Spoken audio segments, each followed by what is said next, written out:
I was stuck in a rut with my prose so bland. Then the raptor right came up, took my hand. He whispered, "Fear not, for I am free. Let's turn the words into poetry." Raptor right, you're my free guide.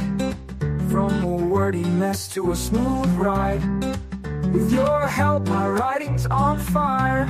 And for zero cost, you're my desire. My paragraphs were patchy, my dialogue flat, but Raptor right fixed all of that. Now my grammar's sharp, my stories thrive. And the best part, it doesn't cost a dime to dive. No more typos, hey, no more blunders. Welcome here, to a Friday, ladies and gentlemen. I hope that all of you have enjoyed your week, because I sure as heck have. We are at the end, and we are about to start the summer. How you doing? My name's Ekello Harris. This is the Future Fiction Academy, and we do things with creativity and writing and AI and film and music and all kinds of things. We want you to use artificial intelligence to move yourself into the future. And one of the biggest ways that you could do that is to join the summit. And in that joining the summit, ladies and gentlemen, you are going to be able to deal with the man, the myth, the legend himself all the time.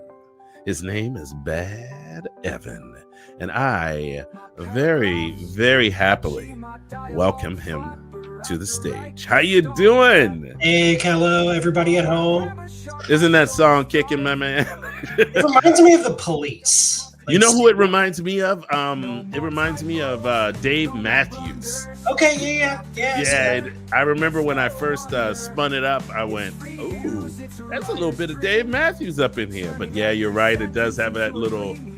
It would have to have more of a prominent bass sound to it if it was The Police, though. You know, because he was a bass player. But how have you been? Good, man. Good. Getting all the things ready. Getting it all done. Nice, very nice. Hey, how you doing, Susan? Nice to see you. TGIF to you too. Oh my goodness, I have to tell you, Evan, I've really enjoyed this journey that we've gone on in the last month, getting ready for this big, huge thing that you are about to undertake. And don't you get it screwed up, y'all. It's big and it's huge. Oh, wow, that sounded bad because it's Bad Evan. But it is. It's a huge course. It's a very, very comprehensive way to learn how to publish in this universe of artificial intelligence and all of the things that you need in order to be a successful business person in this world that is changing on a daily basis. So first off, y'all, before we even get started, Evan, we're gonna riff for a little while, just for a little while, because have you seen how many innovations there have been just in the last week inside of LLMs, things that people are releasing, all of the things that are happening right now? What does it make you? How does that feel to a person who is, you're no joke, you're very technology forward like me. Yeah. Does it feel overwhelming to you sometimes? Because sometimes, just sometimes, I feel like I can't keep up with what the new hot model is, what the new Chinese model is, and all of that stuff. I get that feeling like on a daily basis that I'm like, wow, I feel like I'm just barely treading water. Does that happen to you? No, because I'm amazing. No, it does. It does. Honestly, there are times where I'm like, I can't look at this right now because I got to write the book. And so Let me come back to this in 2 days, and then I'll dive deep. Right? But like I am schedule driven, and I have like I'm going to do a plug for them because I think they're an amazing company. But Blitzit app, it's a task management, sits on my reminder, and it gamifies me doing my job and getting all my tasks done, and I love it. I use it all the time. Splits it. Blitzit, like Blitzkrieg, but Oh, very Blitzit. cool. And so I have things scheduled, and one of the things that I have scheduled out throughout my day is check the hot sheets. And there's different things that I do, So I look at the hot sheets for movies, the publishing industry as a whole, AI technology. You want to explain what a hot sheet is? I'm just news aggregates. So I'm just looking to see, like I get what's popped today. Yeah, like there's like 10 or 15 just AI only newsletters that I subscribe to, and they come out between 5 a.m. and 11 a.m. every day. And then I got them for like politics and international politics and stuff like that. So I have like set times when I really dig into those and look at them. So that's one thing. And then the other thing is I don't deviate my work schedule, my production schedule to go play with a toy. And I try to be very disciplined about that. It was hard sometimes though, man. It's really hard. VO3 got me for like a solid like 12 hours. It got me too. It got me too. And then I was like, hey, this is neat. This is cool. Write the book. So put it on a shelf and come back to it in a couple of days. And that's honestly like my coaching clients who I work with one-on-one. That's their biggest like hang up is one, it's just a fire hose of daily new things happening.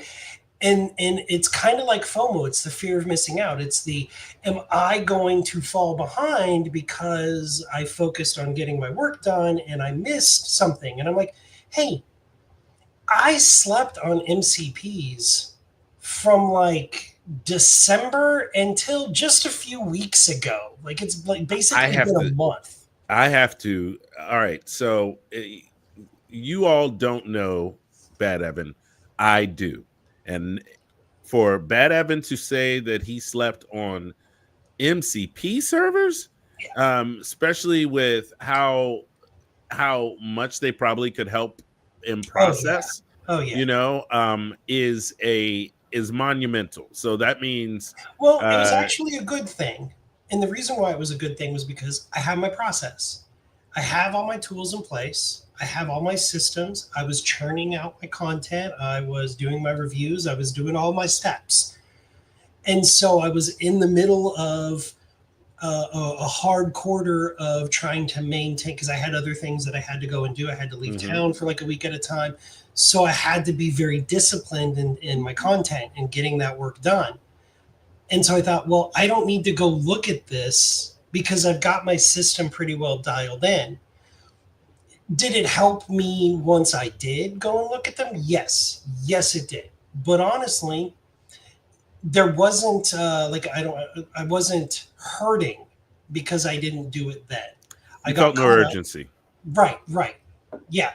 And sometimes I do feel the urgency. Like, when I'll tell you, there was a model that I was using that was doing really good spicy stuff. And then it started feeding to a lot of people very unfriendly to specific religious groups information, and maybe possibly praising past fascist leaders that might have sparked a world war in the late 30s. And so I found some of that in my own writing and my own work with the model. And I felt like, hey, I need to kind of stop and find a replacement. And luckily there were a couple of great models that dropped at the time. So I was able to actually test those and everything, but that was an emergency. MCPs dropping, not an emergency. Now, don't get me wrong. An MCP server is incredibly useful when two APIs are not built the same way. Yep. And everybody's API is kind of built differently. And that's why this mechanism sits in the middle It's a place for the API to go and be its own thing, and all you have to do is set it up. Yep. But it's also really cool because it can output to so many other things like Zap. It feels like a Zapier for, but all Yeah. built into a little server. But you It's have to build N8N. these things. It's N8N. It's those automations but with thinking. Oh, With yeah. that, I mean, that's essentially what it is.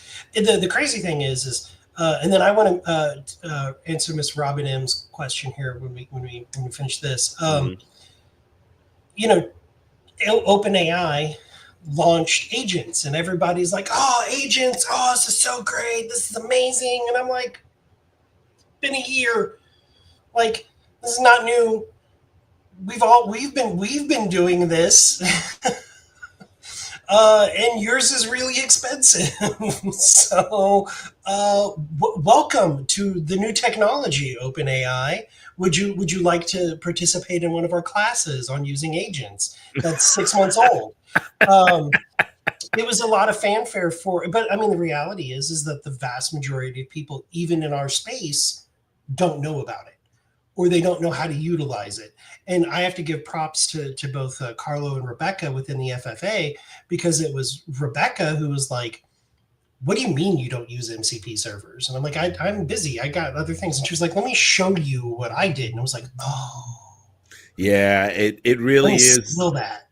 Well, it just takes a whole lot of the work and the back and forth that you would build inside of a For me, workflow. it dropped my editing time drastically, because I don't have to worry about consistencies and continuity from chapter to chapter in one book, or book to book in a series, because it's automatically creating a database that has these points in that it goes and it looks up. Mm-hmm. And so it's just, you take a writing room and an MCP, magic. All right, so why are we here, ladies and gentlemen? It's not to talk about MCP servers, but it is to talk about a comprehensive course on how to publish. Now, we are geeks, so we're going to, at times, maybe like deviate from the fact that we're going rah, rah, summit, rah, rah, rah. We know that probably everybody who wants to sign up for it probably has, but we really did want you to have one last opportunity on a Friday live stream to have a chance to get to know Evan, if you feel like you want to jump in to the summit on Sunday. And part of knowing Evan is understanding how his brain works, how he looks at the way he wants to approach these classes, that sort of thing. And I think that one of the best ways to do that is just to have a conversation, talk about all of the stuff that we will be doing, and talk about things that you feel, ways and things that you feel are important, Evan, in this whole process. So here's another one. Here's another one for you then. We've got a question. I've already signed up. First session on August 3rd. It's upon us, but I haven't gotten any link yet to log in. When and how will I get the guidance on that? The reason we're doing this is the last day is because we wanted everybody at the FFA wanted at least 48 hours before the actual event, so that we can make sure that all of the people are signed up are fine, and make sure that we send out the right information to everybody and the links to the Discord. We're going to have Discord server, everything. And all of that stuff should be facilitated over the next 48 hours. You will probably get something tomorrow. The vast majority of it. I'm almost positive it will be tomorrow, right? But here's what you need to know. You will get. It will be done via Zoom. So you'll get a Zoom link. It likely won't be the two links that everybody can access that's in the FFA. It'll be a different link, but it'll be that same thing, and it'll be at 4 p.m. Eastern time on Sunday. That's when it's going to start, and it'll start with a 30-minute kind of intro Q&A, what to expect, what you expect, what I expect of you. because I want you guys to succeed. I'm only doing this because I want every person who's a member, who's in this summit, to within 6 months have a profitable publishing company that is ever expanding until you have an empire. I really appreciate the word empire, Mhm. because that is essentially what everyone's building, right? Yeah, Is a their corner of their universe. They are ruling over that corner of their universe, um, with a disciplined and highly efficient fist. And the idea of having understanding from the beginning that the point is profit, the point is quality of product, so that you can get more profit. yep, And if you do these things in a certain way correctly, you will, profit. Oh yeah, wow, it's really weird how I keep coming back to that same word. It's because it's so important. I've read a book recently called Profit First, mhm, and I did not. I mean, I lately I had been starting to think of myself as a business and as a brand and all of that things, and I understand that now that paying myself first uh, is much more important for sustainability. Having a mhm, profit set in mind initially, and how you're going to execute things in a way that you can profit, yep, is super important.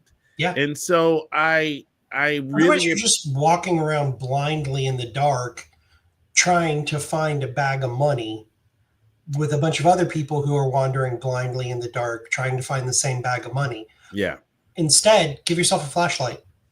yep, The and flashlight is your plan, and it yep, starts at the beginning. which starts on August 3rd, because there will be actionable things that are actually going to happen. So, yes, Robin, you will get an email, a link. You probably, yes, it will. Most, I mean, It's not coming from me, so I can't say. I don't want to yep, promise that when you're going to get the email, because I'm not the one that sends it out. yep, But I but it believe should be the tomorrow, session is tomorrow, midday, what have right? you, and maybe early in the evening. Just remember, block your calendar 4 to 6 p.m. Eastern time on Sunday. Just So remember, that'd be one I have to no on idea. the West Coast. All right, 4 to I'll tell 6 you what, I Eastern was time. working with somebody overseas, uh, uh, and a developer, and they booked their time with me through my app while I was in California. So I come home, and when I'm in California, I see this thing on my calendar for 5 a.m. on Wednesday morning, and I'm like, oh, after Oh, flying back and forth from LA and everything, and it was a nightmare, and I'm like, oh, and I see this thing. So I get up early, bring myself in here because I was also not prepared for that meeting. So I wanted to come in a little bit early to write up my notes of what I'm looking for. And I come in. So I'm here at the office at 4 a.m. And I normally wake up at 4 a.m. and start working at 5. This was get up at 3 after just coming home from LA, yeah. wake up at 3, be in the office at 4. And when I look at my phone while I'm in the office, it updates to my current time zone and says my meeting is at 8 a.m. I was like, So stupid technology. you had I was 3 really hours. prepared for that meeting then. I bet you were, because you had 3 hours to kill. Yeah, yeah, yeah. Jeez Louise. I you know, I've been in Las Vegas celebrating my sister's 50th birthday this week. And just got back last night. And I kept thinking times were different for different things. I woke up, I think it was Wednesday morning, thinking I had a meeting. No, daggone well, I didn't have a meeting. But I woke up at 6:30 in the morning so that I'd be at the meeting at 7, and no meeting. No meeting. Tuesday, I woke up at thought there was a 7 o'clock meeting on Tuesday. Woke up at 6. There was no meeting. It was hours later. I just could not wrap my head around the fact that that being in Vegas when I flew to Vegas, that I wasn't in a different time zone. I just could not get it straight in my head. And so I kept being worried that I would miss this. And it was just, Well, so I get it. I thought I had my calendar set to display times always in my home time zone. So I didn't think, when it said 5, a.m., I didn't think, oh, it's converting because I'm currently in California and it's showing me what time to expect it. Yeah. Because everything else on my calendar for that weekend and the beginning of the week was hard coded in. This was an app adding something to my calendar. And so it was, made me mad, big mad. I love it. Made me so mad. Made me so mad.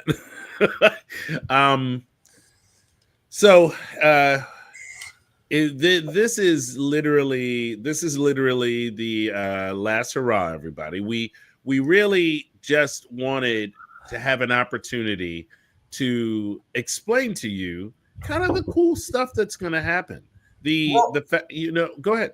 And I do want to say something else. We've talked a lot about how we don't know when we're going to do this again, because we're doing this now because my schedule will be full immediately when this is done. When the summit is done, I'm taking on a lot of other projects and I won't be available, and we don't know when it's going to be. And you still have a business to run too. Yeah. And honestly, this past weekend, while examining my schedule for this, I don't think I'm going to be able to do it again for a year and a half, maybe 2 years. Yeah. So yeah. Don't sleep. Yes. Don't sleep on it. Yes. Man. And that is true. When you got this new responsibility, and no, we're not going to tell you what it is, but when you got this new responsibility, I thought to myself, oh, well, this will be the last opportunity for this for quite a while, because it does take, and for it to be this size for half of a year, it's really important, actually, since it's going to be this long, that people understand what they're getting. What are you getting? You are getting, a lot of you are getting one-on-one time. The first 10 people got 5 hours. Second 10 people got 2 hours. The third 10 people got 1 hour, and all the way up to 40, which is what we're working towards right this second, is on its way to 40. Am I right? Or are we? Nope. We're on our way to 40. Those people are all going to get their manuscripts, right? Manuscript and their pen name in their publishing branding analyzed. Yeah, analyzed, so that you can kind of really get a grasp of where you are in the world right now. There's another thing too. Please. If you are already involved with me, if you're already one of my coaching clients, if you're in the summit, you will be able to have access to my calendar to book an hour session when you want to. And I'm talking beyond, the sessions that you're getting for being in the summit. I mean, you've already used all your 5 or your 2 or your 1, and you're like, hey, I'd like to have time with Evan again. You will have access to book that time because you were part of the summit. Otherwise, my calendar's closed. There's no openings. So yeah, that's a thing there too. Like, you don't have to worry about me not being available. I'll be in Discord, obviously. But also, if you need one-on-one time, my priority is to the people who are in the summit. Okay, we're going to role play. All right, Evan? Yeah. I'm going to be the client. Okay. I'm going to ask you a couple of questions. I want to just, let's just riff and see how it goes. No trade secrets, but we will definitely. I might spill some secrets. We'll see. All right. So ring, ring, ring. Evan. Hey, this is Evan. What's up, buddy? Hey, how you doing? Okay. So I've got everything set up. I've got my bank account. I've got all of that stuff set up, just like we kind of discussed and everything. What I'm concerned right now is when I go into KDP and I have these multiple names set up, can they be under the same publisher in KDP, or is it, because I'm starting to get nervous that if I hit this one button, then I am stuck with this as this thing and I can't move it and all of this stuff. Yeah. So And they make it really confusing. So there's two things. KDP is Kindle Direct Publishing. Okay. So that's your publishing company. And you can have 1,000 different people that you list as authors through KDP because that's a publisher. So think like Random House. Random House has hundreds, thousands of authors that they have worked with, right? mhm. They're not capped on how many people they can list as authors. What you're talking about is a program called Author Central. And Author Central, another part of Amazon, but they're separate, completely separate, different logins and everything. Author Central is where you get to promote you as the author or the pen name as the author. That's where you add the bio. That's where you list all of the books for that particular pen name or author. That's where you put your avatar photo and where you can individually track sales regardless of who the publisher is. So if I've got other publishing companies that I've published under or with, other people have bought my work in the past. And so if they're all listed through KDP as the publisher, but they've credited me as the author and I've claimed that book, I can see all of them in my Author Central dashboard. So I can see all of that information. Now, Author Central will only let you have 3 pen names in Author Central. It sucks. What they'll tell you is you can actually have 7 pen names. You just have to email them and ask them. Once you cap out at 7, you can ask for more. They may say no. It's perfectly okay to set up another Author Central account. Once you're maxed out, they'll tell you it's okay. Do you They'll set it tell up you in under the email. publisher? Nope, that's as under your publisher name Nope. or your own personal? Your own thing. You do your own email address, your own thing. It's separate from KDP. It's separate from the publishing side. So yeah, a lot of people deal with that. A lot of people freak out because Amazon doesn't like you to have multiple accounts. They don't like those things. They get real angry about it. I own 3 different publishing companies. And the first time I tried to log in with my second publishing company, Amazon was like, no, you can only have one. And I had to chat back and forth with them and say, hey, listen, this is a completely different EIN. This is different bank account information. This is different contact information. It's a different address. How did they correlate the two? Because the cookies in your browser know that it's Ekello. Oh, I was wondering if you were going to say that. Yeah. So they're like, oh, hey, you shouldn't be logging in and creating a new account. Shame on you. And it took some back and forth and they were like, oh, we get it. Okay. Hey, when you do this in the future, use a different browser. I was like, oh, thanks, Amazon. Wow. You're wonderful. Yeah. That was being incognito mode, essentially. So it's stupid.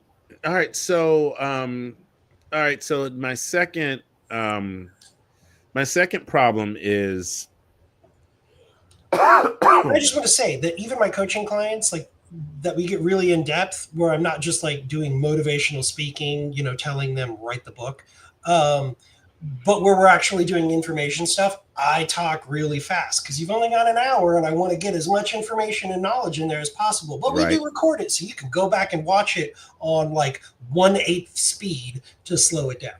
Yeah. Wow. Oh, I hadn't really thought about that. Coaching would be over Zoom and you would record the Zoom and it would have an AI kind of companion thing on it and everything, right? Yeah. So transcripts and all of that stuff. Yep. Very groovy. All right. So and I even post the videos to my own YouTube page or YouTube channel, but they're private, so only you can see your videos. All right. So this is the opportunity, you 17 people, do me a favor, go down to the click the link below in the description. Go over there. Anybody who is interested. We even have a Klarna way to split up the payments. So just go over there, click the links, go over to the Future Fiction Academy and sign up now. Also, like and subscribe to this because there's a lot of people that don't subscribe. So. The Klarna thing, by the way, It's on the checkout page. Like I know it's on the sales page. It says Klarna show options. That's not where you select Klarna. You got to actually go to the checkout page where you enter all your information, and then it's a Oh payment. yeah, I forgot. Yeah, It's a forgot payment about method that you select, and then you pick how long you want to take. Like it's kind of like take a year that. to pay it off, I think, which was really. You were stuck there for a second. A year, you went. It takes a year to pay it off. You can go all the way up to a year. Is Yeah. what you're saying. Yeah. All right. So here's my second question. All of these, like we were talking earlier, like in the real world, but back into the fake world, I'm having so many problems getting the AI to write like I want it to. Yeah. And I feel like I can't get a consistency of voice, from one pen name to the next pen name to the next pen name. I kind of want them all to feel different. Do you have any like suggestions on how I could tackle that particular aspect? So it really dives into what you're telling the AI. You have to give it a lot of information, and I would also suggest giving it a writing sample. And so sometimes what I'll do when I'm creating a new pen name and I want to create a voice, I'll reiterate the same chapter multiple times. And this is all at the beginning stages. And then I'll have it analyze the ones that I like and that I kind of kit bash together and figure out which version I like. And then I'll have it analyze it and say, create a style guide based off of this writing. And we'll go really in depth with it more, when we're working on this together. But so you take that, it's all about the information and the examples that you give it. If you just say, write me an epic fantasy in the style of, and make sure there's minimal magic and dragons, it's going to give you something. I don't know, it's going to be great. You may not like it, but the more detail you give it, the more guide rails, that you say, hey, listen, this is the way you talk about this. Coming from smut writing, we had to be very specific in saying it is okay to say these words. In fact, if you go 2 paragraphs without using one of these 5 words, we're throwing that chapter out and starting over. Being very That specific. is specificity. Yeah. And so, but doing that at the beginning when you're creating the pen name, and then telling, especially if you're using like something like Cloud Projects, where you say, hey, this doesn't sound like I'm wanting it to sound. How can I help you do better? What questions do you need me to answer? What things do you need? What examples do you need to match the style that I'm actually looking for so that we don't have to keep doing this? Just talk to it. Treat it like a person who has to answer whatever questions you ask. Oh, it wants to please you. It wants to please you so bad. We have like you wouldn't believe. I feel sad for this. Sadly, for whatever reason, the split payments Klarna thing wasn't available for me. I think maybe because I'm in Australia. I can almost guarantee you. Well, actually, I think it is U.S. It might very well be. But Cass, do me a favor. Try it again. They actually just put it back up like 25 30 minutes 25 minutes 30 we're already 34 minutes in 34 minutes ago, a little before the thing they put it back up, and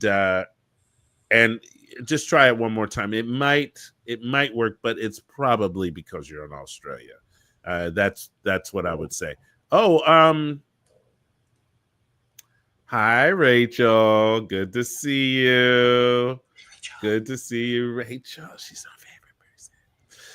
she's such a wonderful person. She's got a great course in the FFA on the 5X structure. Oh, amazing. Yeah. Yeah, you know, and one of my favorite things about her, I tell her, I tease her about this all the time. Her camera goes in and Yeah, out. yeah, yeah, yeah, So when yeah. It zooms in and zooms out and zooms she in does and this zooms thing, out. and it just comes in, it's all dramatic. Yeah. So when she gets off of her, when she moves her hands back out of the picture, it zooms in. Aloha to you. You know, Rachel, I'm going to be in Kauai in September. You don't passively live on that island, do you? Anyway, would love to visit with you if you do. Let's see here. And I did shoot an inquiry letter to you guys. Make sure I'm looking for the right place. No Klarna, but I'll check again because the Luck Fairy is with me. Ooh, I love that. Nice. You need to go to I like Vegas. that. Yeah. You know what I did in Vegas? I went and won $175 at a freaking slot. I never ever You gamble, will but we were never, you will never see me at a table or a slot machine in Vegas. You might see me in the card room. honestly, you would That's never not see me. gambling. I literally, my wife was like, "Oh, just put $10 in. We're waiting for your sister." And we did, and there was this nice bench where we could both sit, and I was like, okay. And you know how I know I'm not a gambler? When that whole thing rolled up, so I won like $20. So I put in 10, I won 20, I went up to $24, and I kind of worked it back down to $7 or $8. And then I won this thing. I got this thing, and it went all the way up to like $120. And she said, just do it one more time. I did it one more time, and I got another like $40 or something like that, right? And the whole time it was happening, I was like this.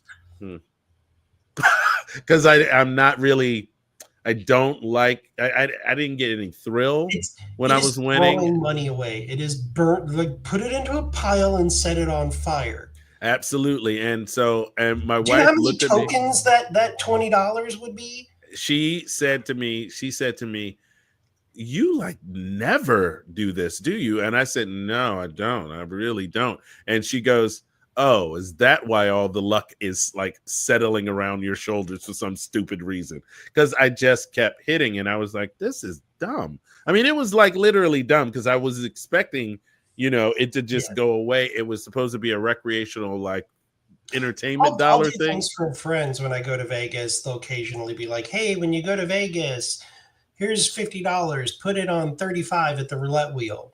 Yeah, I'll do that for them. But like, yeah, if they win, I'll pay them. But like, I mean, 50%. The roulette wheel thing is always so funny to me. Yeah. I'm like, how can we make this even harder for you to win money? Really? Let's put another zero on the wheel. Yeah, I went. I did the John Wick experience in Vegas because my sister is really into John Wick. I mean, really into John Wick, and so we did the John Wick experience. And you go into this room, and it's a little casino, and you could either do the actor, he takes you through the moment, and is a little blackjack, but also a little roulette. And I went and put my money on black, and he says, That's what all. So Wesley Snipes says, always bet on black. Well, that's what I thought, right? And he gave me a nice, because his job was to insult everybody just about in the room. I mean, he was supposed to be and then insult you about what maybe what you're wearing or how tall you are. You know what the name of that movie was? Which one? Wesley Snipes, where he says, always bet on black. Passenger 57. Yes, that was it. Passenger 57. That was it. 100%. Good job. Good job. Thank you. I knew it had a number in it, but I couldn't remember what it was. and so I mean, seriously, I put it down on black. He's like, oh, that's what all the pedestrian, boring people do. And so I was like, ah. And I'm like, okay, whatever. Because he does it. Because what they don't actually want to happen is anybody to actually win in that moment, Because then he's like, I'm not going to give you your money. So he had us all put things on numbers, and of course, nobody hit. Of course, yeah. And then we moved on, and because apparently we were being chased through the experience and moved on out of the room. But that's a side quest, everyone. go to the John Wick experience if you're into John Wick. You get to even shoot a little gun and everything, and a target practice thing. It's adorable. It's adorable adult fun. Or I can save my money and shoot my own guns. I know, but I did get inspiration. So as all right, we're gonna roll right back. This is question 3. This is question 3. Okay, and we're gonna roll right back in. I have this great idea for a story, but I don't know whether to make it into a series or make it a standalone book. Now, I understand that like series sell sequels. I'm literally teaching a class next week called Series Sell Sequels that I'm working on right now. But series sell sequels. I get that. But not every story idea should be a series. Some of them should be standalone. That is a real thing. But here's the real driver, or what should really be driving that question. Because if the idea that you have in your head, I guarantee could be expanded into a series. It could be a standalone, or you can come up with a series expansion for it. Okay. The thing that should drive that question and drive you to an answer is it profitable? Is this subgenre, are readers looking for series? And if so, how long of a series? How long are the original books in each series? Are they 60 to 80,000? Are they 110,000? What's the word count on them? What's the overarching story arc of them? But you have to do the research into it to see, yeah, these series are selling and they're at 3 books. Maybe they're at 6 books, but you want to look and see where the trend is and what people are buying, because you don't want to be the guy standing out in the rain with no umbrella. You want to be the guy who knows that it's going to rain and you're prepared for it. So you do the research ahead. And the way sounds you do like that, profit. It sounds like you're trying to veer us towards profit's profit your driver. Again. Don't do things that don't make you money. Do the things that put cash in your pocket so that you can live the life you want to live. And continue to do what you want to do. Okay, I need everybody to be quiet for a minute. This is important. I'm going to say something, and I'm hoping none of you will let the cat out of the bag. So I'm surprising Barry for his birthday with the trip to California to go to Disneyland, which he has never been to and has always wanted to. I personally don't care. It's not a thing that I really want to do in my life, but he does. So I'm taking him to Disneyland for his birthday. You're a good husband. Then boyfriend, not married. He doesn't get half my stuff. There's a reason there's no ring on one of my fingers. Just one. Just one. Just one. But so we're gonna go spend 4 days in LA, and we're gonna go there, and I'm gonna take him to West Hollywood and a couple of places in LA, which I am familiar with. And then instead of going home, we're gonna go to Vegas and we're gonna go see a meet and greet of RuPaul's Drag Race at the Flamingo, which is also so cool. Wanted to do.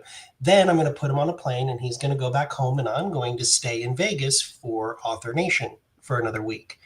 But here's the thing. That money comes from profit. The ability to do things like that, the ability to not have to worry. If he decides tomorrow he doesn't want to go to work anymore because he hates his job, which he doesn't. He loves his job, in case any of his coworkers are watching. He loves it there. But if he decided he didn't want to, or he got hurt and he had to take 6 months off from work, the bills would be paid. He wouldn't have to worry. He wouldn't have to struggle. I wouldn't have to worry, But if you're not making profit, you can't do those things. So profit has to be the thing that drives you. You want to tell good stories, because if you're not telling good quality stories, you're not going to make profit. But you want to set yourself up at the beginning to make sure you're going to make the maximum amount of profit from it. I have books that I looked at the trends and I said, hey, it's not worth me writing a 6-book series because nobody reads after book 2. Oh, So let's do two that books. Let's that is a do what? fascinating. That's a fascinating revelation.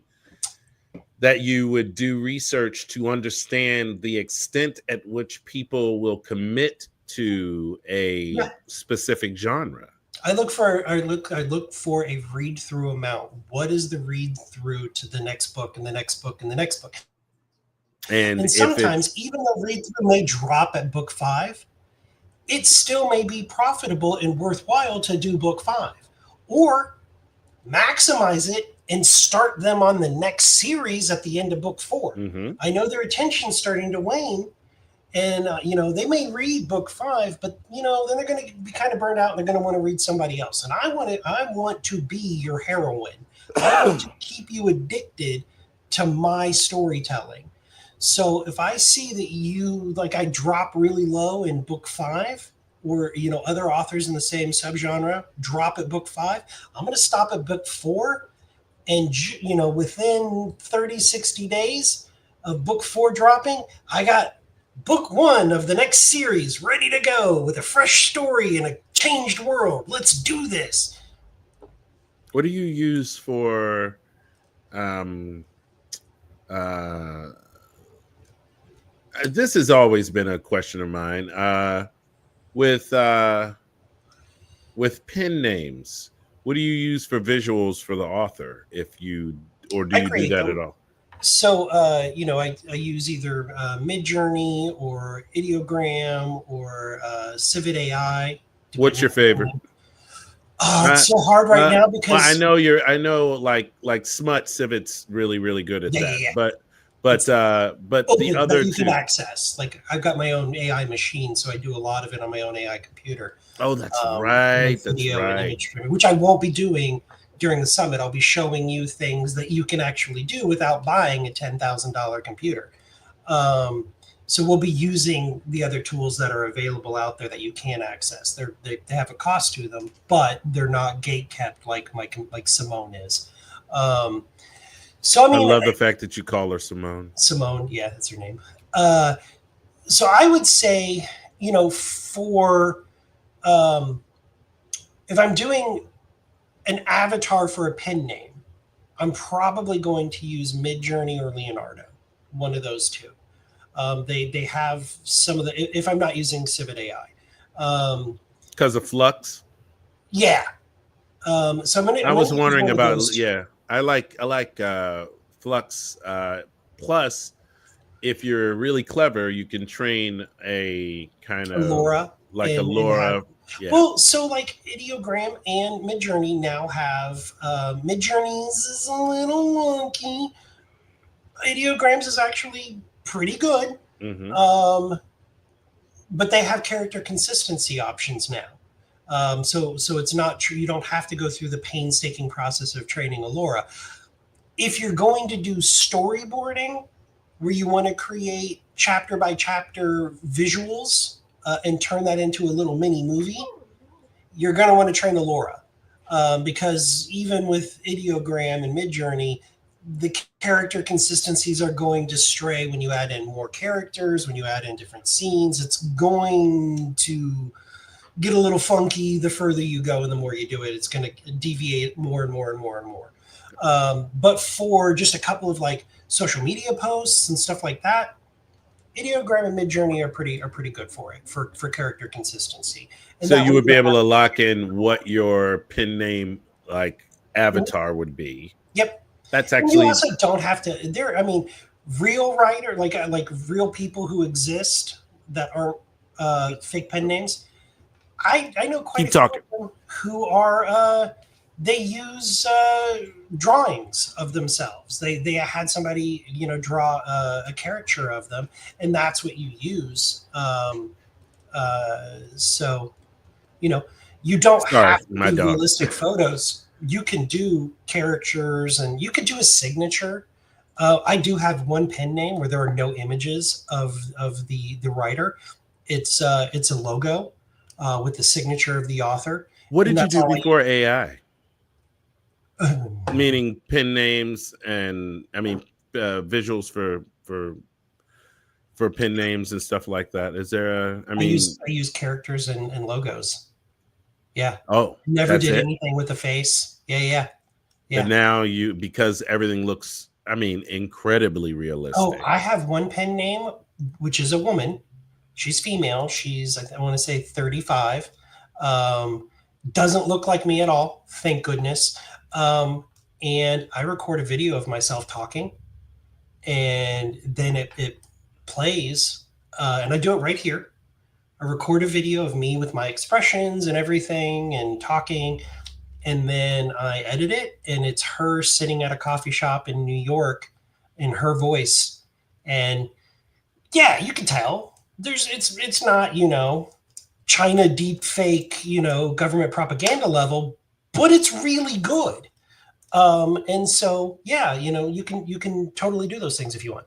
So you will be able to now. Will there be a time period inside the summit where you're going to be talking about things like this and Yes. working on Yep. visuals and making sure that branding and all of that stuff Yep. is going forward in the best way that you can make profit possible? So in the first cohort or first phase of all the business structures and taxes and all the unsexy things that make sure you don't end up in prison, um, when we do all of those, then we start picking the name for the publishing company, doing all of that. We do the branding for the publishing company, which includes a logo and your brand style guide. So Mm-hmm. like, what's your color schemes? What fonts do you use? All of those different things, because it is also an entity. It is a product as well. And so then when we go and we do our genre niche research. We create a pen name that fits within that subgenre that we're wanting to tackle. So we actually pick the genre first, and then we create the pen name based off of that. Then we create a persona. We do a brand guide. We do the visuals for them. We get their website set up. We set up their social media accounts, and I show you, or I tell you, what my strategy is for pre-feeding the algorithm before you are even starting to promote your work. How you get the algorithm on TikTok and Instagram to like you before you ever post a thing, and not to Oh screw my up your God. account. Oh my God. All right. So we got 29 people in here right now. Do me a favor, all of you, in order to get this out to as many people as possible by the end of this day, why don't we go ahead on and like this video right now? This whole thing is brought to you by the Future Fiction Academy. We are the starting to believe, because I've been looking around and I'm pretty sure we're the premier place to help you with artificial intelligence and creativity, and especially for writers, people who are classically not actually opposed to writing with technology, but people who are a lot of old school people who write on pen and paper and stuff like that. I often give people the realization, insight sort of advice that you being a person who writes with pen and paper, that's actually in a lot of ways an advantage for you. Yep. Because you can take pictures, feed things into the AI, create a comprehensive database, make PDFs of all of your content, and bring it into your AI so that you can do all kinds of crazy stuff and correlation. I was going to say, where's my books? But all my books are outside because I've been doing a whole bunch of work. But I'm going to fake it too with my wife. This is an old school thing, and it was specifically, yellow. Having a legal pad yellow was called the fool's cap method, and this was all about doing your outlining and everything. This was all about storycraft, and it started with, here on my desk, I've got a cup full of pens, and I have a box, literally over here, a box full of notepads like these, legal pads that I use.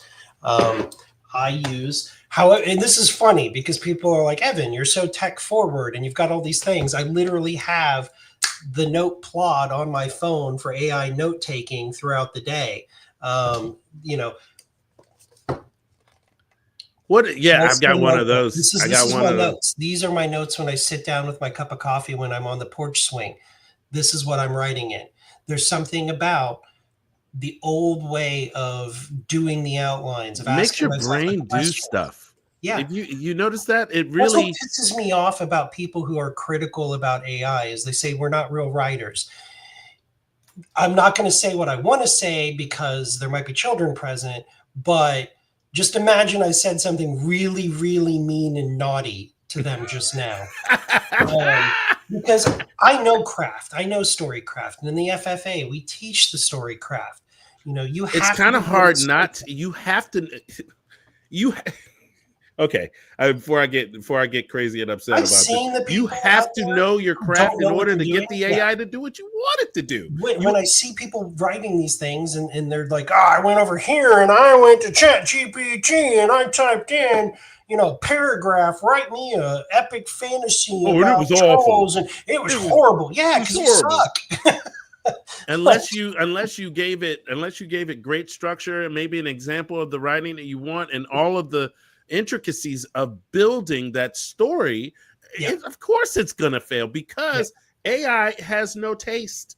Yeah. It only has the ability right now. It knows what you tell it and Right. does what you ask it to do. That's It it. follows instructions. That's why, Very, like very someone like well. Rachel's class on the 5-act structure is so eye-opening for people who have traditionally only written 3 or 4. They use a structure like Save the Cat, Hero's Journey, and she comes in and she says, "Hey, are you familiar with the 5-act structure? Are you familiar with the modified 5-act structure?"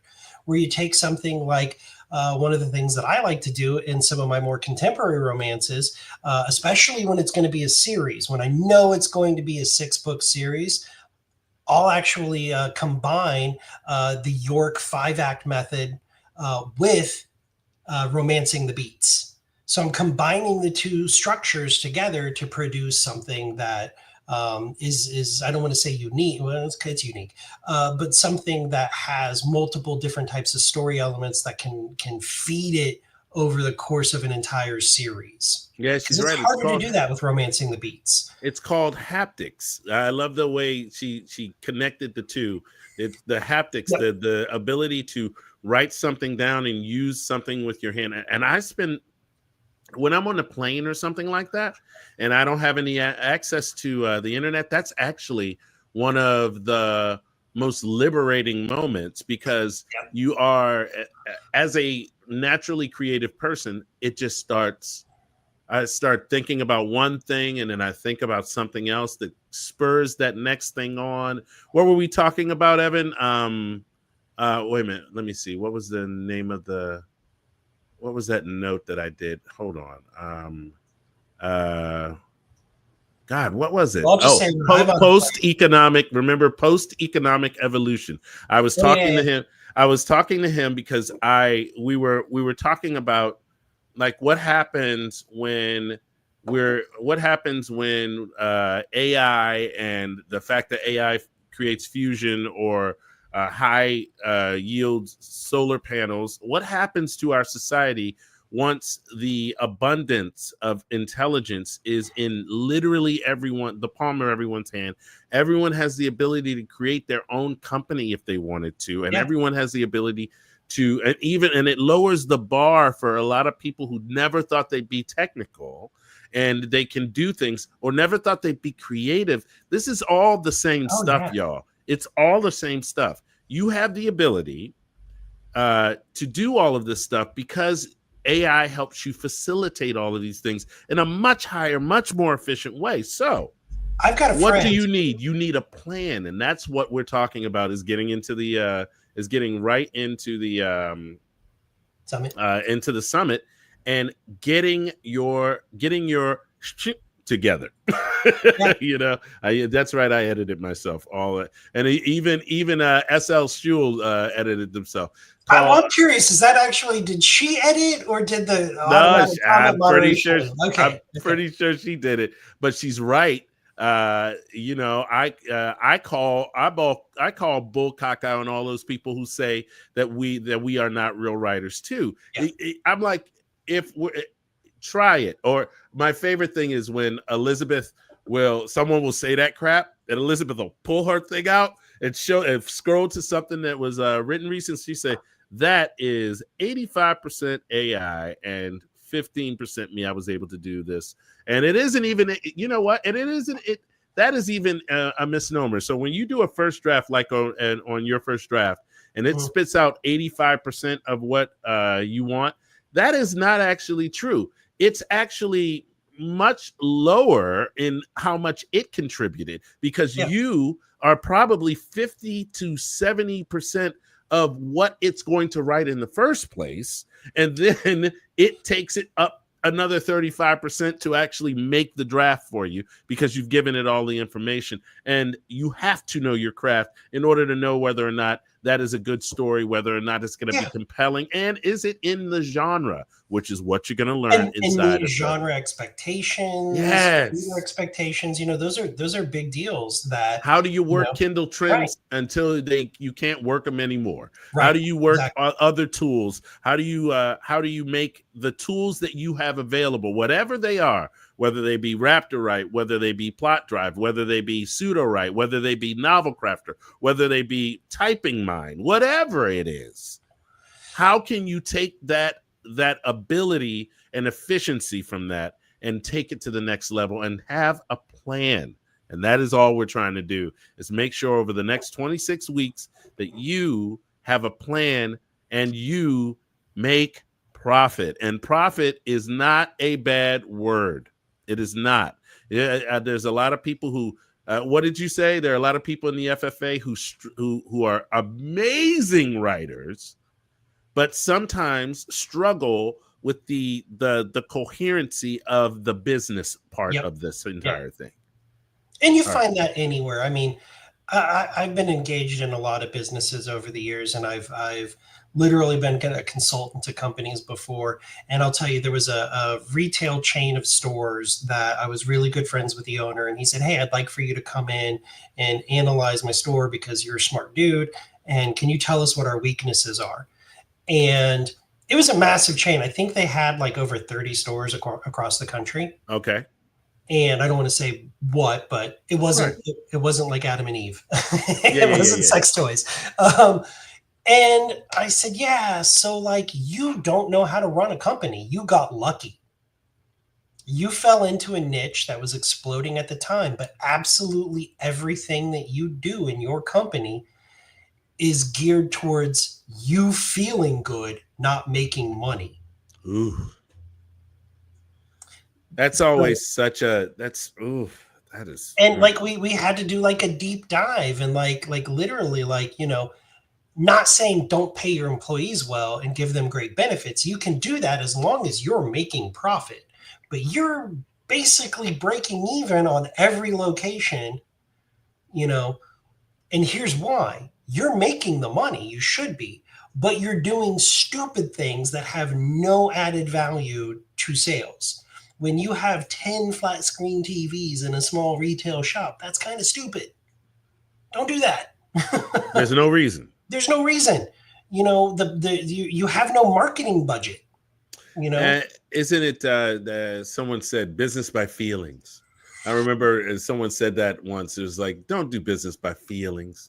Yep. Do business by trying to construct a plan. Now, when you're coming up with new things, you're trying to ideate and you're trying to make up stuff and bring in new products or bring in new ideas and stuff like that. Absolutely do that stuff by feeling. I take risks all the time. They're calculated risks. They're based off of about 30% of known information and 70% of intuition that this is going to work out. Sometimes they don't. Sometimes they do. Sometimes they epically fail. Sometimes they really, really succeed. It's okay to take risks, but here's the thing.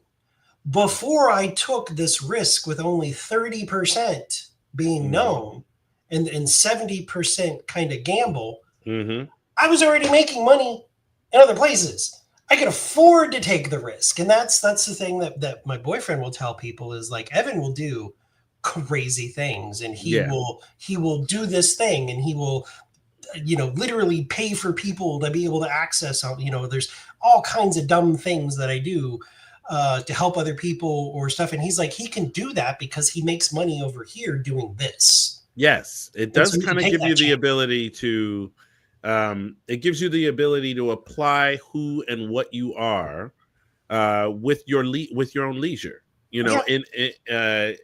and have the extra time to do it. Evan's now, y'all. I'm gonna tell you something about Evan. Evan's a wee bit of a workaholic. Okay, Evan enjoys working and is absolutely satisfied and fulfilled because of the way that he creates his businesses. You know how I know this? Because I've had a couple of discussions with Evan, and he is full of joy. And I hope that you Shh, all don't are tell people that. noticing I'm mean and bad. he's full of joy. I am not even going to. I can't even lie about that. I feel um on every time we spend any like quality time with each other, I always feel like I am the person who benefited the most from that moment. And I know, see that face, that right there, that is a person who is fulfilled and satisfied because they have the ability to be, they've created a profit for themselves, and now they have the ability to say, no, I'm much more fulfilled. No, Yeah. I feel like I am, because you are so giving in the way that you conduct your business.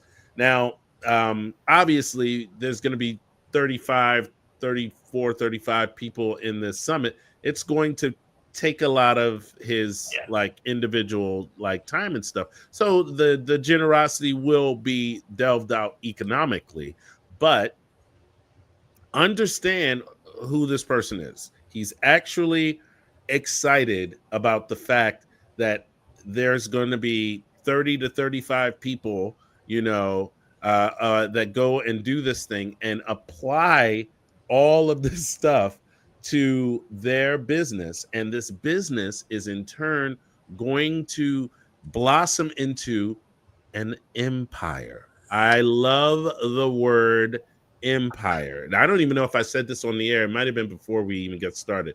I love the word empire.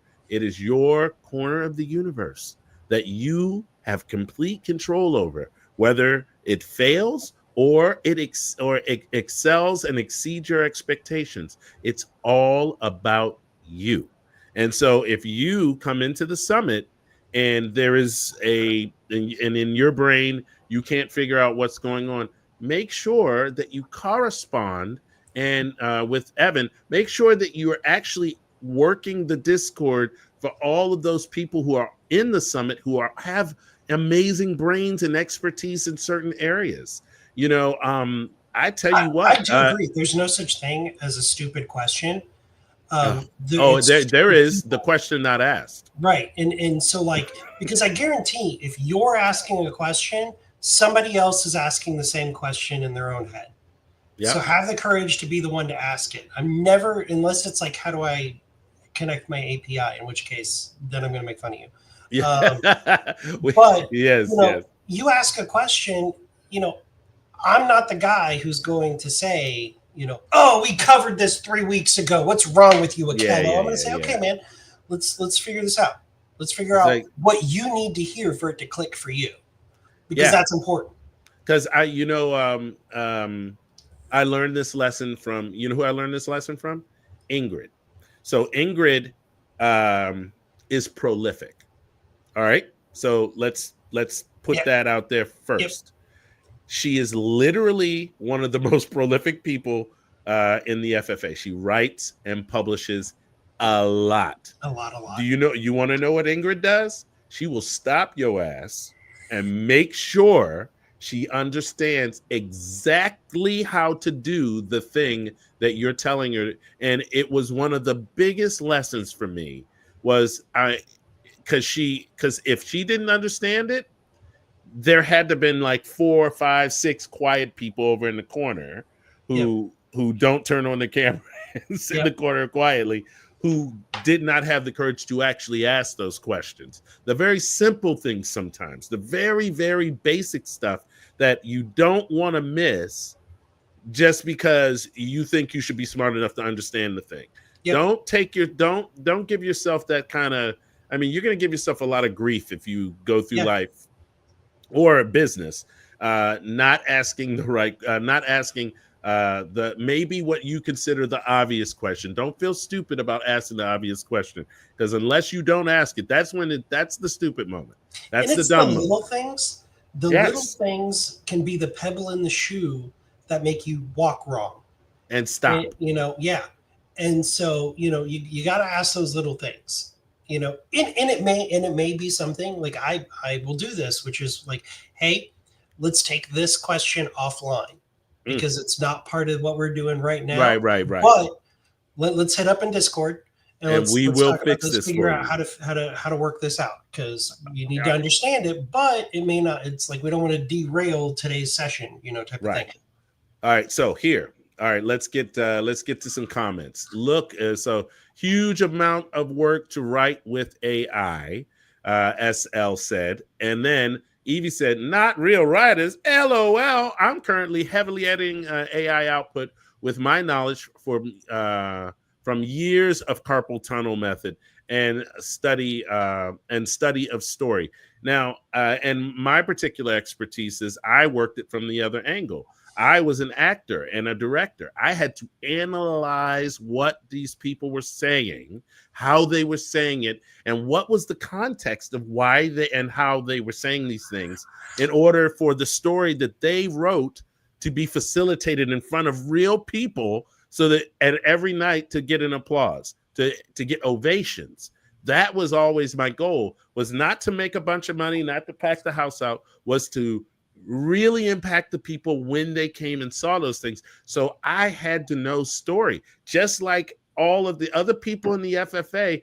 You have to know story, and if you don't really know story, you about to learn how to write story, because it's almost impossible to write with artificial intelligence and not learn craft. A lot of times the AI teaches you craft inadvertently. And You're sometimes you have to change. Like the biggest thing, I think the thing that we learned early on back in 2021 was our vocabulary or vernacular is different from what the AI knows. So we may It's be gotten better, saying, but yeah. back then it was scene beats. We're talking about scene beats, and it was, it was trying to do what we were asking it to do, and we were like, oh, these suck, but they're there. Okay, we'll just We would edit have them. to shorten things down so that it would Yeah. have just enough information to get to the next moment. And Remember then we learned, Yeah. okay, no, it actually doesn't know that term.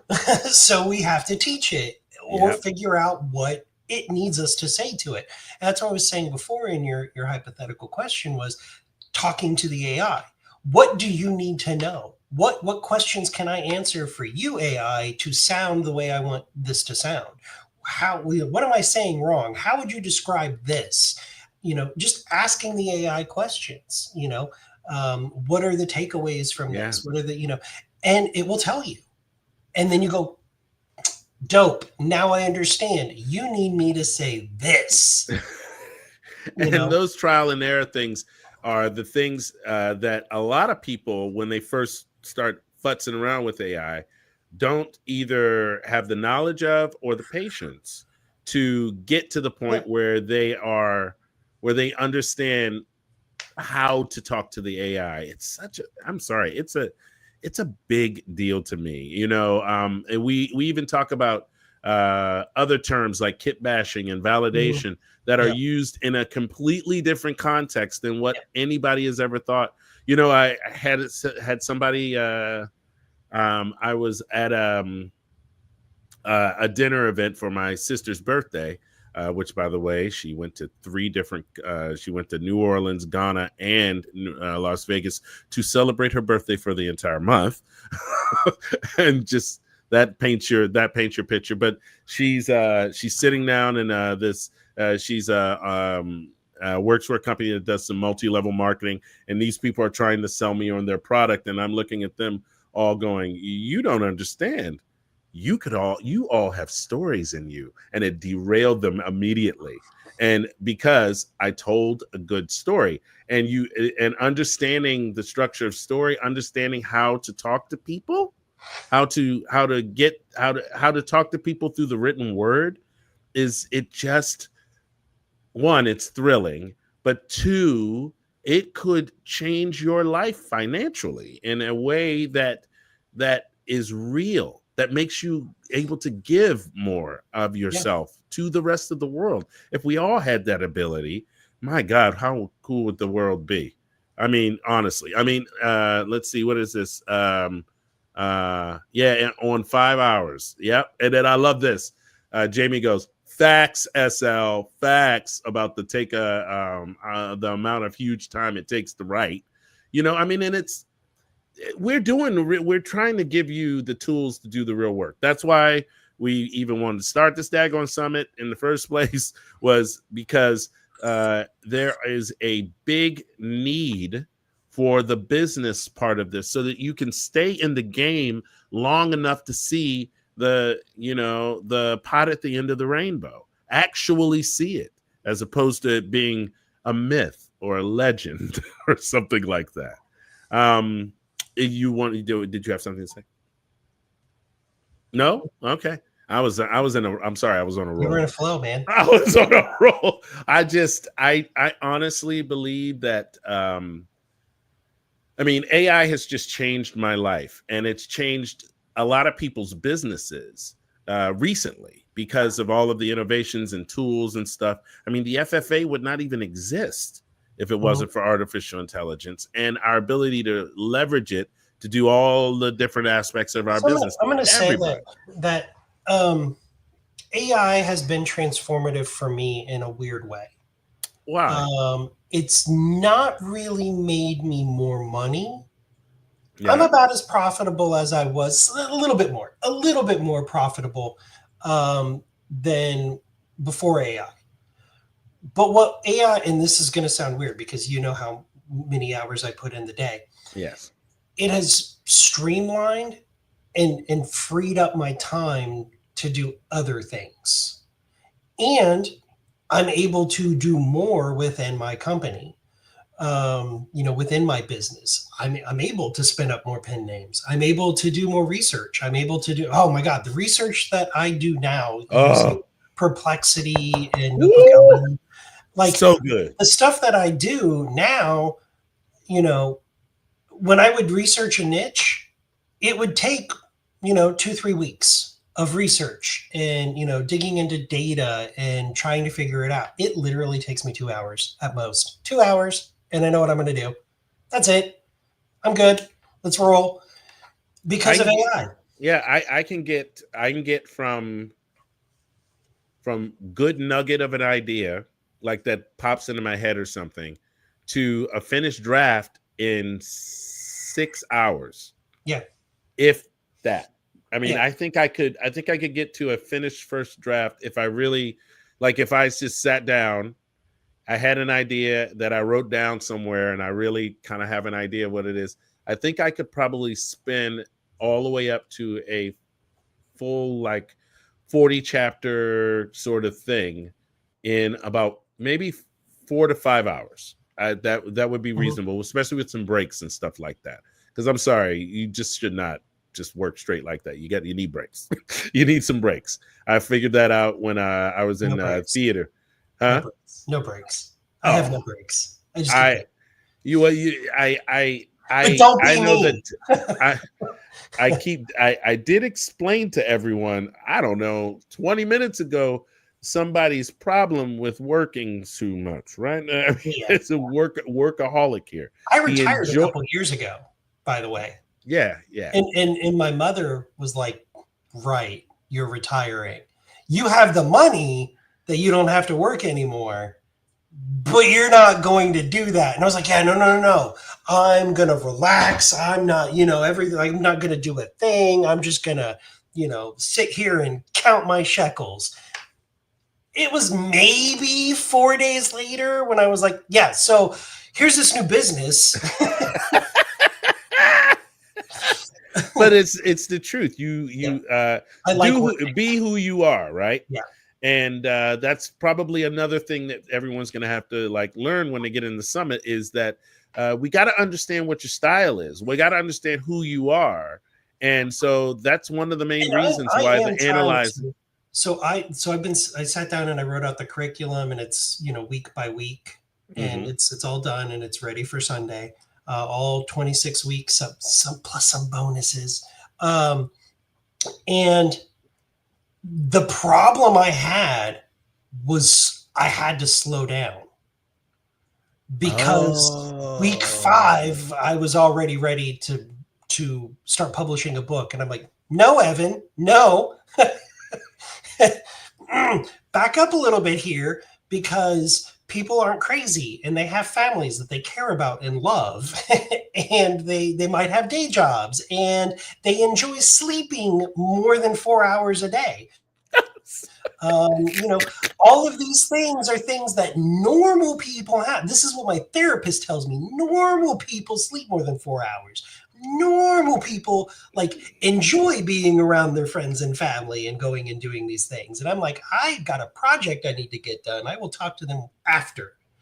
But that doesn't happen, because then I move on to the next project. Yeah, and then you're so I had to realize that and be like, listen, these 22 things that were tasked for week 1 is not realistic for anyone that's not, crazy like me.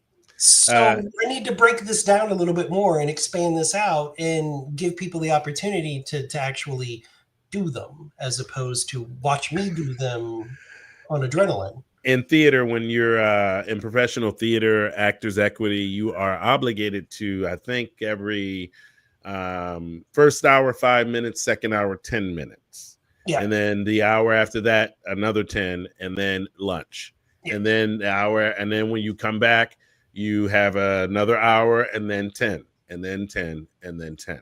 And you would be amazed, everyone, at how much work we get done with a nice cadence of rehabilitation. I used to smoke cigarettes for I don't know, a long while, not a long while, about 15 years, something like that.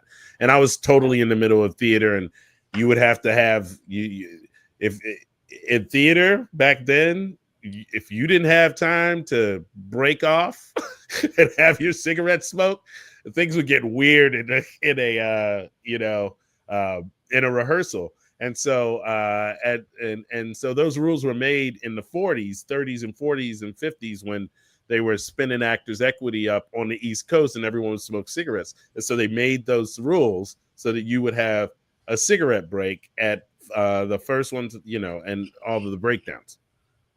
I think I'm a true believer. I feel like I work the best when I get a chance to stand up, walk around, do a whole thing. So my doctors told me that for my back, I've herniated discs and everything, and I have rheumatoid arthritis, and I'm actually pretty much always in pain. Rachel, you are too funny.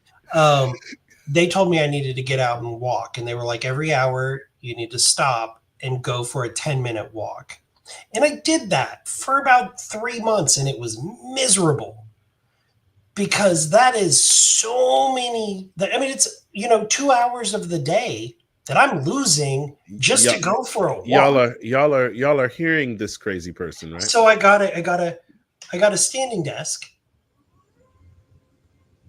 Oh yeah. And over here, there's a walking pad. Ooh, no, wrong way.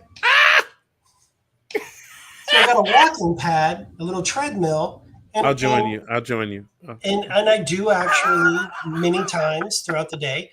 I put my walking pad down. I raise my desk up, and as long as I'm not in a meeting, I get on my walking pad and I walk. So I get 10 to 15,000 steps a day, but I'm not losing time on my work.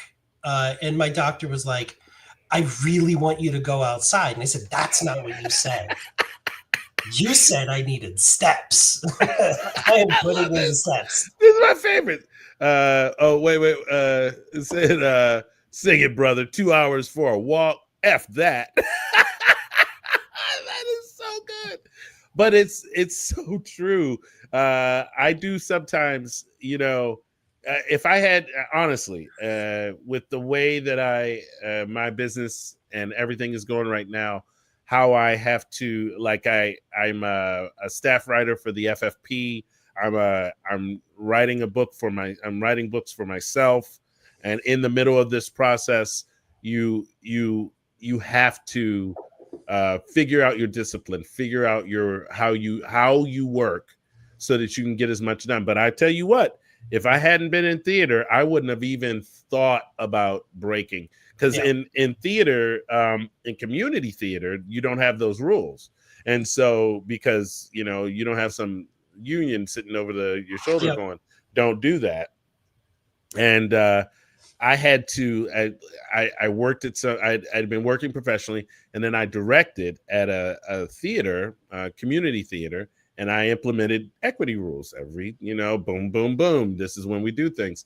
And I had the artistic director come up to me, who, by the way, had never been in Actors Equity. So come up and say, I don't know. It feels like we're breaking a lot. We're only here for like 3 hours a night. I'm like, look, you got these people who have already spent their whole day at work, and you want you want them to just not have a break the whole time they're here while they're doing their thing.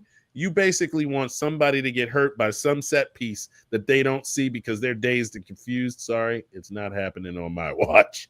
And so I try to at least in my world, I try to figure out what is the best scenario for actually being disciplined about your work. How can you do your work and that sort of thing? Know thyself.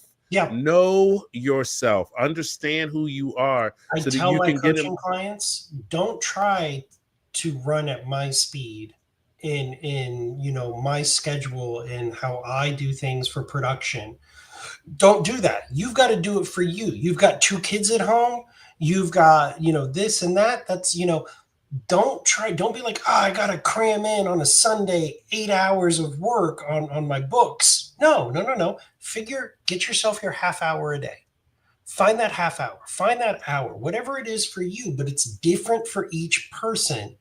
The most Yeah. important thing is that you keep moving forward, that you keep going, that you publish the book and you're doing the next one and the next one and the next, and you keep going and you get better and you get faster and you're producing more and more. That's what it takes. It's not, hey, let's do 5 books in 7 days like Evan. No, don't do that. I'm crazy. Like, don't do that. Don't. Listen, And like, honestly, for this production company, like, it's actually going to be a struggle for me because we're going to do 5 pen names and 5 books each. And it's really going to be hard for me to do 25 books over 6 months, not 25 books over 2 months. yeah.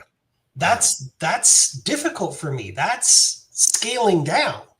The good news is I have 2 other publishing companies that I will continue to be working through while we're doing this new one. So I'm not losing any production. I'm actually picking up a couple of books a month through it. But you got to find what benefits you and your dynamic, not trying to do somebody else. Like I remember reading this thing a couple of years ago that the top billionaires all wake up at 4 a.m. They go to bed at 10 or 11 and they get up at 4 a.m. And everybody should do that if they want to be successful. And I said, no, those people are going to lose their ever-loving minds because they can't operate without the right amount of sleep for them. You know how we know? Because they've been doing it for 30, 40 years. That works for those people. And I can point to other billionaires that sleep 12 hours a day because they can and get up and function great. So it's, you got to find what actually works for you. Like, I get up at 4 a.m. Do you know why I get up at 4 a.m.? Why? I'm not a morning person. I would rather be asleep in the like when the sun's coming up. That's the perfect time for me to go to sleep and feel relaxed. The reason why I get up at 4 a.m. is because between 5 a.m. and 9:30, 10 a.m., I can get 90% of my work done with nobody bothering me. That's emails, text messages, Facebook messages, Barry, my sister, my nephew, I can blast my music without worrying about the people in the office next door getting angry because they don't like hardcore goth polka music. So that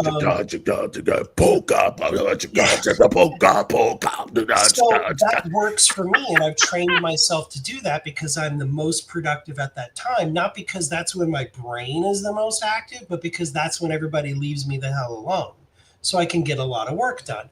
And I've trained myself. How do I wake up? What are little things that I do? I don't drink coffee in the morning. I drink adaptogen mushroom tea. It fires all the neurons. I have a shot of ginger, lemon, turmeric, cayenne pepper, and honey. It really fires you up. In the winter, I have a look at is that for 10 minutes in the morning. It brings your brain back. Systems so that I can be that alarm for an hour and a half before I was supposed to be to work. Because there is a weird thing that happens when you're at Starbucks. You have to work hella early in the morning and be perky.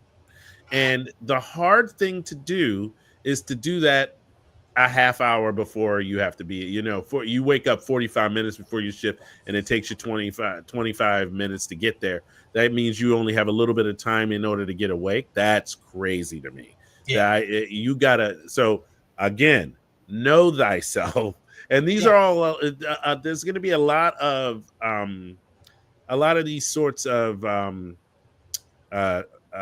kind of societal contract sort of systems that you've built up over. You make a contract with yourself. You say, I'm getting up at 4.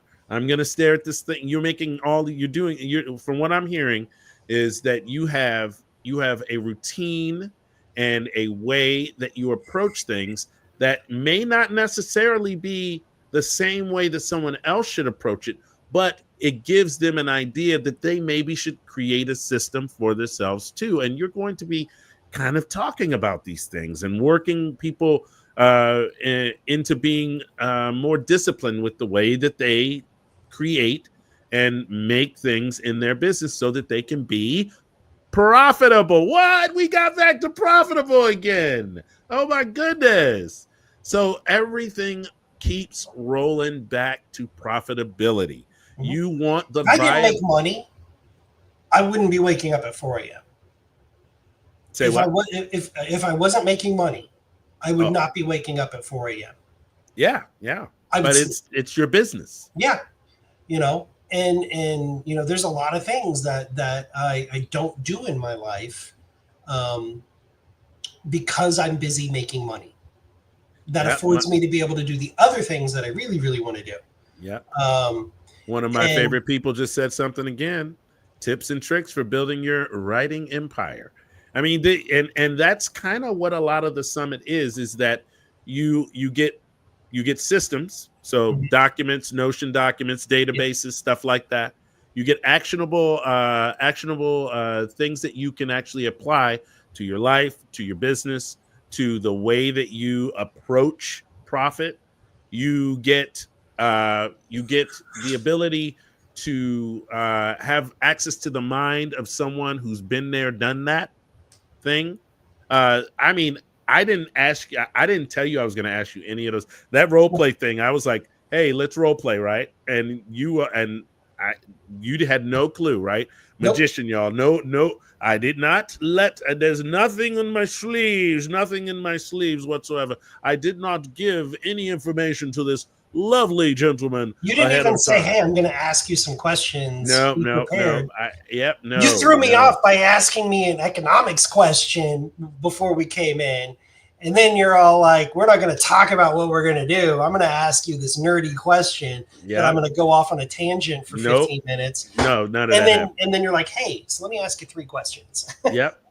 But I wanted to demonstrate that you're honestly the real deal and that we are actually trying to get people to benefit from what is about to happen for 26 weeks. This is a half of a year.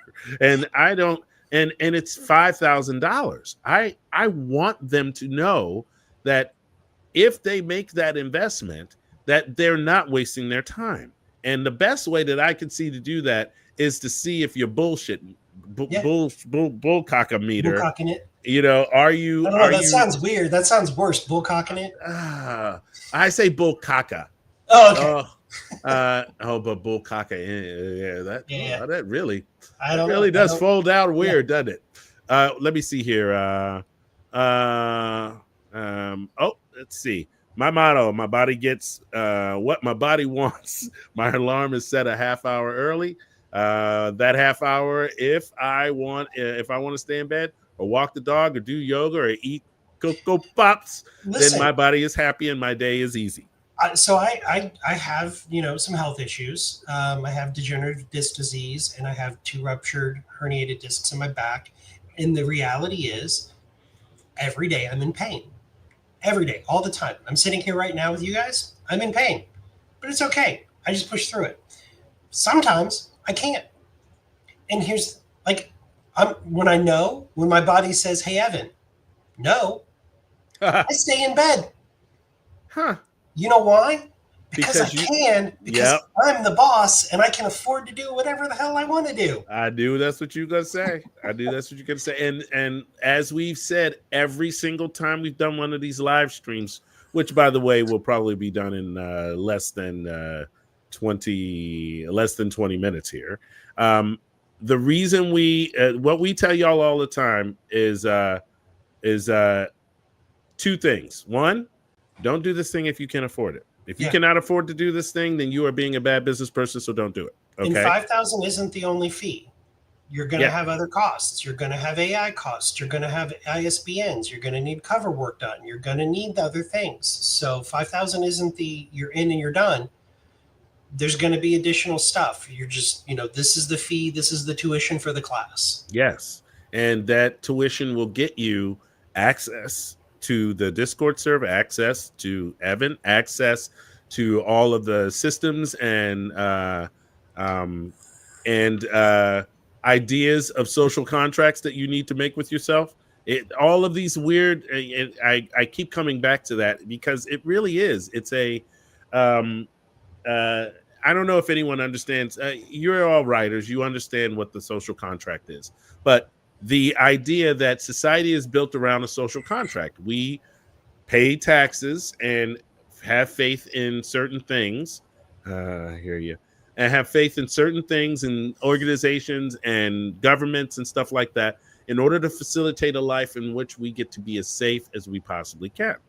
And it's a social contract. If you break that social contract, you may go to jail. You may think things may happen that are different. And in business, you have to have that same type of agreement with yourself. Ooh, there you go. Oh, kidding. Well, what is she? Gracie. You're dealing with Gracie. I'll say this. So I work a lot, and my partner, Barry, my boyfriend, he's my balance. He's the thing that keeps me from working 7 days a week, 20 hours a day. He's my balance. He's messaging me right now. When are you coming home? Yeah. He doesn't mind that I'm here working, and he's not nagging me. He's just reminding me that I need to come home and get some sleep. Yeah. And so, but the other thing is, like, when the big thing happened that is sucking up next year, which we're still not going to tell you what it is. When I told him about it, he was like, "We're going on a week-long vacation. Figure it out." Yeah. And it was, he's like, "I need to take that time, and he also needs that alone time with me." And so, are you going to let it cross over? Are you going to let it cross over and let us meet him in Vegas? No, hell no. I knew you were going to say that. I knew you were going to say that. So, but that was, and he doesn't know what the vacation is and what we're doing. But I was like, "Okay, honey, you're absolutely right. We need to go on a vacation, and I'll figure it out." And, that's our give and take. And that's where he says to me things like, "Hey, I need you," not this weekend or next weekend or telling me when, but he says, hey, I would like for us to go visit my family in Michigan. Can you figure out when we can do that? And let me know when I need to take off work. And so we do that, and that is, he pulls me out of my work hole, and we go and we do something. We go and do something with our friends and our family and things like that. And it's our time together, and it's our time with our family, and it's time where I'm unplugged from all of the things. So, that's a social contract. That is the agreement that we have in our relationship. We've been together over 8 years now, and we know those things about us. And it was actually discussed up front. Our first date, I told him, you will always be number 4 on my list of important things. And he was like, oh, great. Thanks. How long have you two been together? Over 8 years now. Huh, and that was I guess it's working. That was, I was very honest, and I was I will have your back. I will be in fist fights to defend you. You're never going to have to worry about a car payment. However, I'm not as empathetic. You are going to have to tell me when you have a problem. Is it just me listening, or you want me to fix it? Because my instinct is to fix it, not to listen. So you have to tell me at the beginning which one it is. Because you got that boy problem like me. Got that boy problem like me, baby.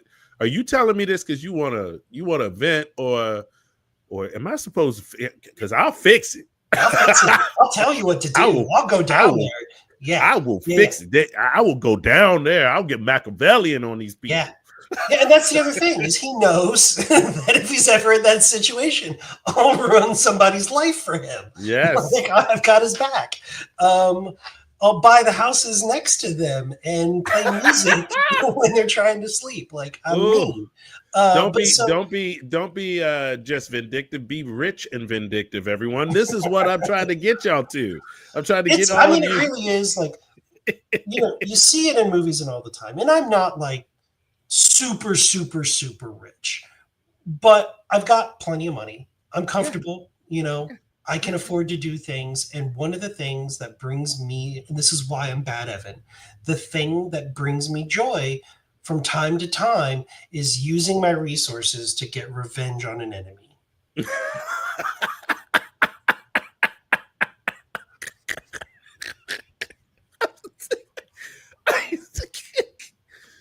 And scene. So like I will have your back, and I will you are and I will be there with you in the darkest hour. But if you're my viciously enemy, loyal, or you hurt someone in my life, to the ends of the earth I will go to eat your soul. What is it? I will hunt thee. I will hunt thee. To the ends of the earth I will hunt thee. I think that's from Wrath of Khan, and before that, some Shakespeare, because Khan he was quoting Shakespeare in Wrath of Khan. Was it Macbeth?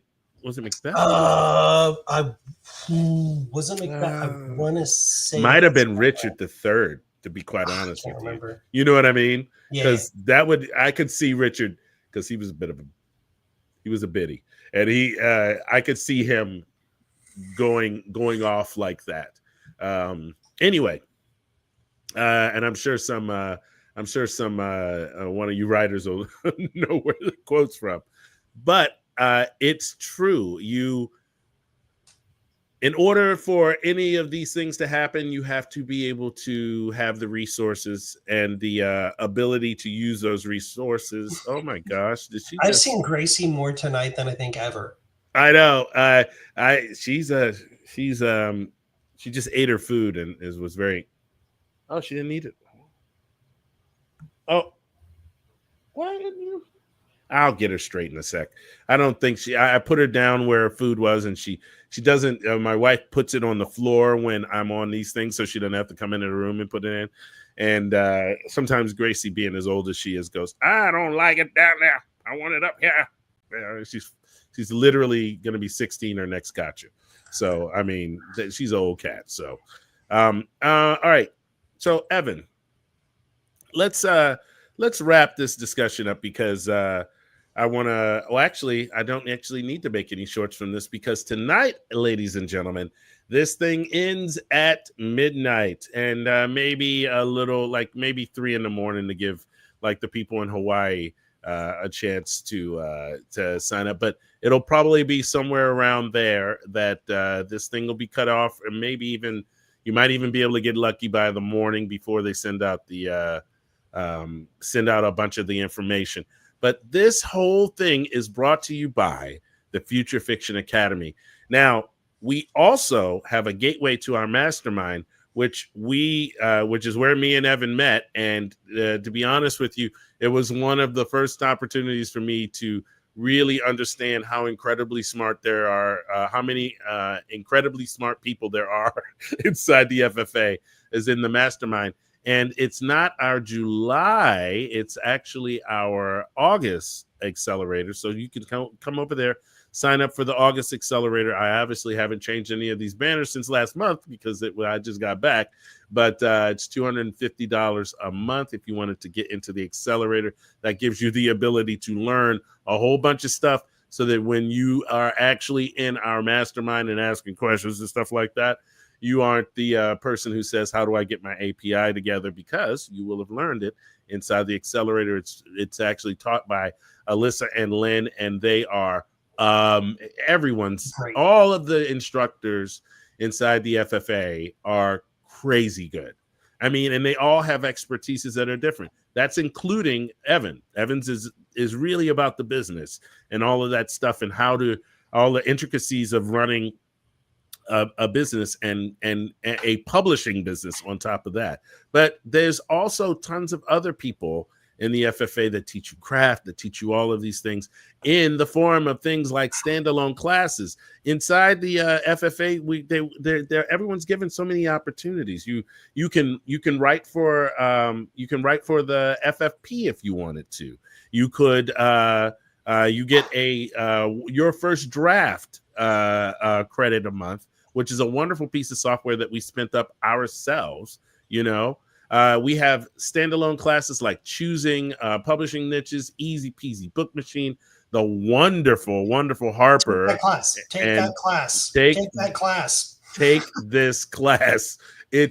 I tell you what, AI, it just has its issues with romance and outlining, and you will learn the perfect way to use artificial intelligence when you are romance outlining if you take this class. We have a huge class on translations, and frankly, we are coming up with new classes all the time. But if you wanted to, you could even get 6 months of the accelerator for $12.99, and that gives you a month for free. Or you could double that and take it and get it for an entire year and get 2 months for free if you wanted to.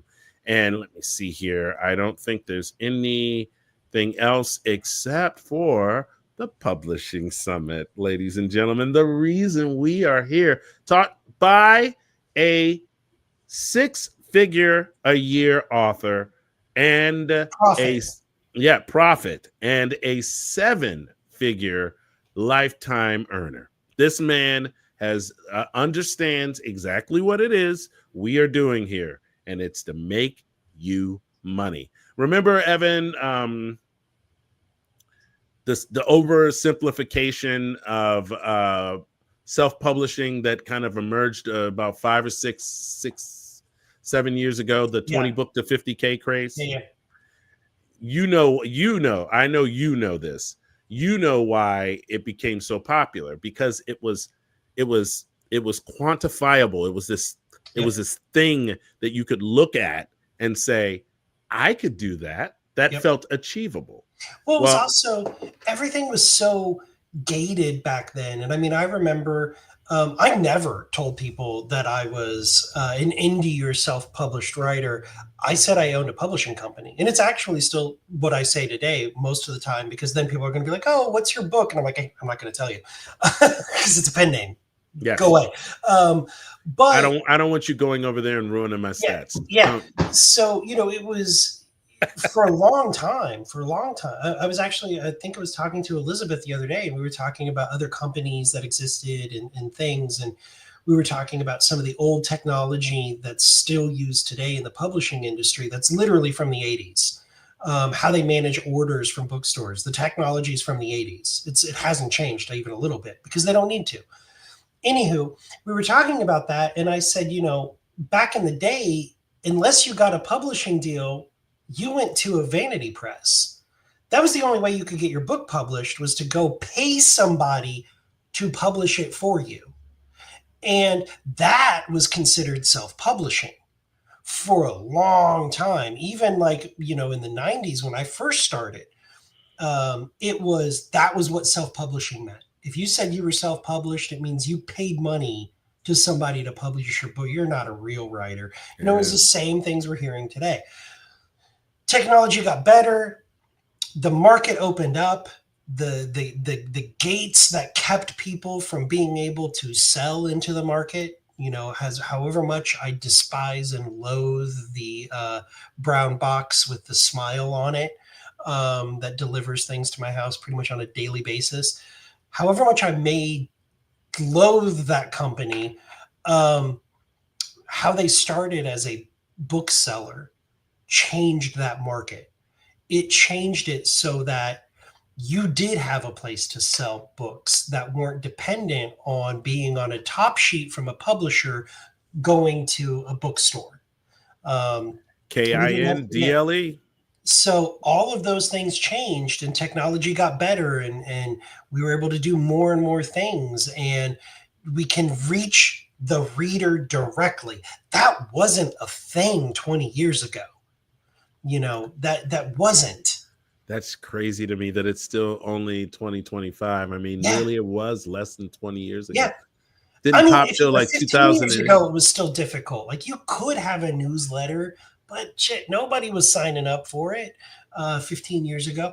But then we started gathering together on places like Facebook and helping each other, and that's how things like 20 books to 50K. For people to join. That was the thing, was why am I going to join this person's newsletter when they put out a book a year? And there's no benefit for me being on that newsletter. Well, other than potentially them selling it to somebody else. Well, doesn't your mindset immediately change? You're like, you start thinking that you want to be in the self-publishing business, and then you realize that you can't just put out one book a year. Yeah. I mean, I've got a friend. But it better be amazing. Yeah, I've got a friend. He's he's a trad published guy, and he's working the bubble.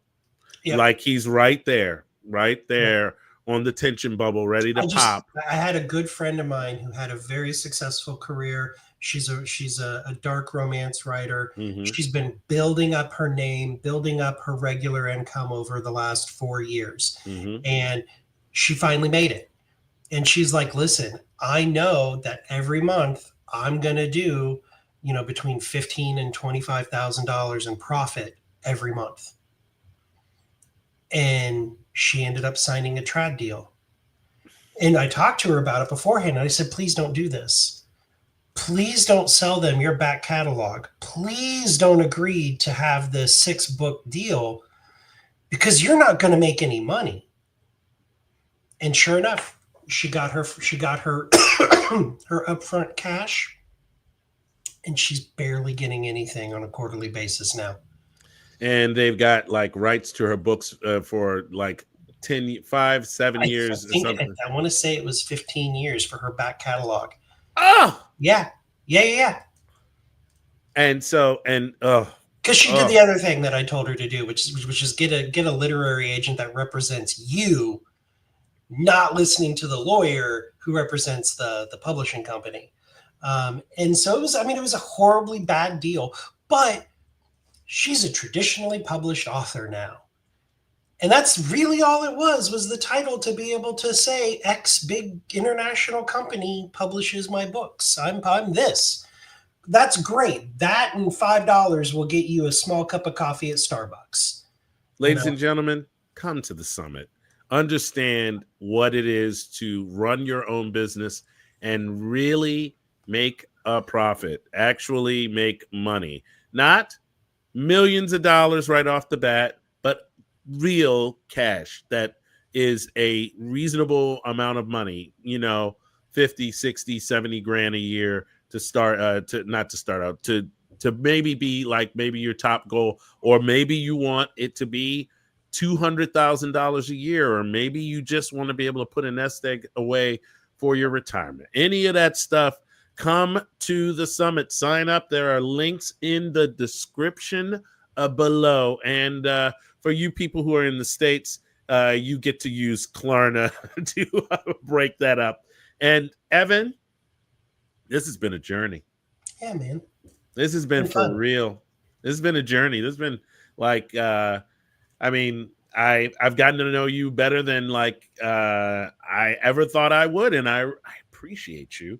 And I appreciate the summit. And I'm pretty sure I don't have anything happening on Sunday on the first day. So I will be in the room with y'all, learning just right alongside of you. All of you, I will be there, and we will be having ourselves a good old fun time. Okay, that's not what I thought you were going to say. Oh, no. No. I'm usually like Ekello. Not. I was gonna say I'm not Stacy. Oh, if she's still here, she's gonna be like, she's probably there. Ekello. All right, everyone. I'm Ekello Herod. This is Bad Evan. We are at the Future Fiction Academy. Come on over to the futurefictionacademy.com. There are links in the description below for everything I've talked about today, including the YFD boot camp and all of that stuff. So definitely get your hands on your AI future. I hope that all of you have a wonderful, like, really good weekend, because on Sunday, took my hand, he whispered, "Fear not, for I am free." Let's turn the words into poetry.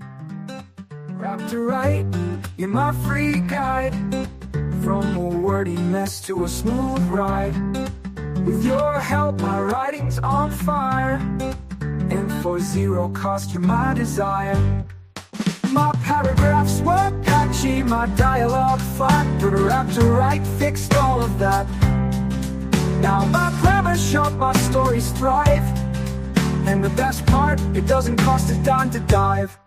No more typos, no more blunders. Raptor's here, it's no wonder. It's free use, it's a writer's dream, turning every sentence into a gleaming beam. Wrapped to write, oh what a deal, making my writing skills real. With your AI, my words reveal the beauty of